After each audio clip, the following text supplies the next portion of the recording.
All right guys, so for today we've got some gain work and then we have some capacity work. So for our strength component, we're gonna go split jerks. We're gonna do 6 sets by 1 rep, working between 75 to 80% of our 1 rep max of that split jerk.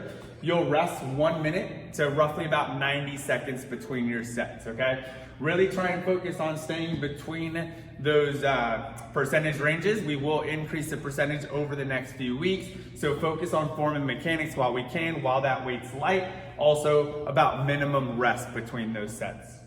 Once you guys are done for that, we're gonna have our metabolic conditioning component for today, which is gonna be capacity testing. So we're gonna look at pushing that tempo a little bit longer and think of going hard. Almost equate to capacity. Think of the CrossFit Open. You're coming in here, you're gonna give it 1 time go, try and sustain that effort as hard and as long as you can. It's gonna be as many reps and rounds as possible in 15 minutes.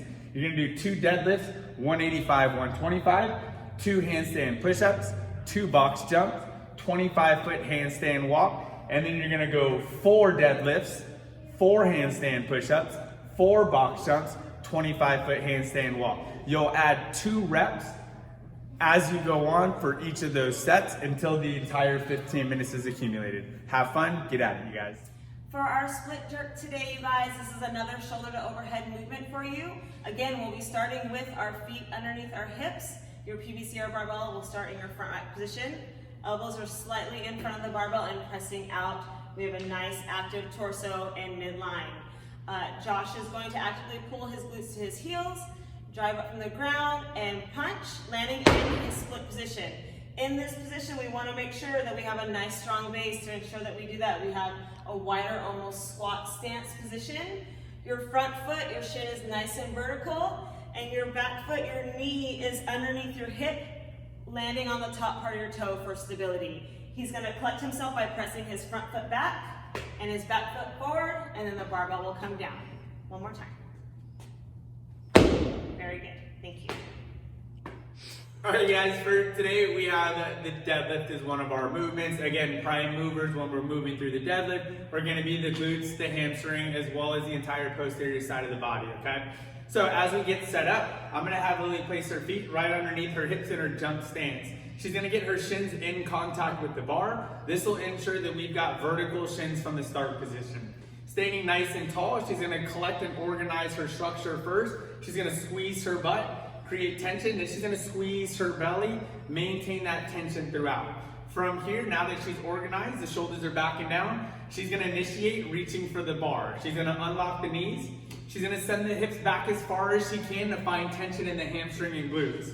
When she does so, you'll notice that the bar does not bump forward and she maintains vertical shins. In her start position, she's got active hamstrings and glutes. Think of holding it in when you have to go to the bathroom. That'll ensure that you have tension in the glutes. Her shoulders are backing down and they're slightly covering the bar. Her shoulders are also going to be slightly higher than her hips in her start position. From here, she's going to focus on keeping the bar over the center of the foot as she presses her legs through the floor. Bar stays aligned over the midfoot. Shoulders and hips rise together, and then she'll contract the butts and guts at the top position. As she lowers the bar, she's gonna lower it in the same fashion, unlocking the knees, sending the hips back as far as she can, maintain vertical shin, bar finishes over the midfoot. For the dumbbell deadlifts, we're gonna start with the dumbbells on our sides. Again, we're gonna start with newspapers in the armpit, so think of pinching that in so the shoulders are down and back. Squeezing the hips and the belly. She's gonna unlock her knees, send her hips back as far as she can. Again, loading the hamstring and the glutes. Notice the bells are gonna sit right over that midfoot. She still has vertical shins. Shoulders are still slightly higher than her hips. From this position, she's gonna actively press through the floor. Shoulders and hips will rise simultaneously. Bells stay stacked over the middle of the body the entire time. Press and squeeze. So with the deadlift movement, if you've only got 1 dumbbell, we can perform the same movement pattern with 1 dumbbell. If you have an odd object, you'll perform the exact same movement pattern with the odd object. If you're using the odd object or the single dumbbell, it will just have to travel between the legs for this movement. So in the handstand push-up, we're gonna look at maintaining a stacked position, midline engaged, and we should have a tripod with the hands in the head, creating a strong base of support to press out of. Lily's gonna kick up, Good. Maintain that tripod. She's going to pull herself down, actively load her hips by pulling her knees down, and then drive and finish with a strong punch overhead. Keep the belly nice and tight. Think about pressing up and slightly back towards your wall. We'll see. For your modification today for your handstand push-up, one of them is going to be a seated dumbbell press. You can see Josh is seated in an L-sit position. He's sitting more on his hamstrings and on his glutes, and that allows his chest to be more upright and using his midline. The back of the hex heads are going to go onto each shoulder. His elbows are going to be slightly in front. Keeping a nice tight belly, he's going to strict press. Biceps end up by the ears, and then he actively pulls the dumbbells back down to his shoulders. To modify this a little bit more, he can separate his feet, and this will allow his torso to stay up more as he presses overhead. Another option for our handstand push-up, you guys, is a pike push-up. Josh is going to start in a wide stance. He's going to connect his hands to the ground, about shoulder width apart, and then he's going to rock onto the ball of his feet, loading up his shoulders.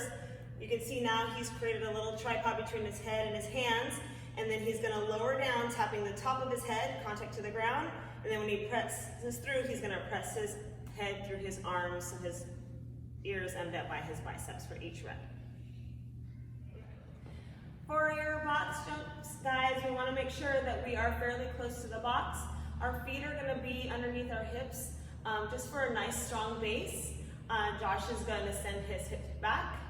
Looking where he's jumping, he's going to bound and aim for the middle of the box and stand all the way at the top. He can now step down, or he can jump up and jump down.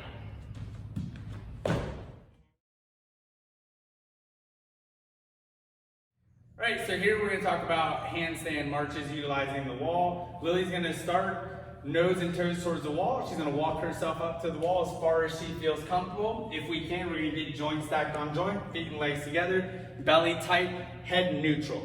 From this position, she's just going to shift her weight gently from side to side. Again, everything stays nice and stacked. We're just moving side to side, bringing the hands off the floor just a tiny bit here.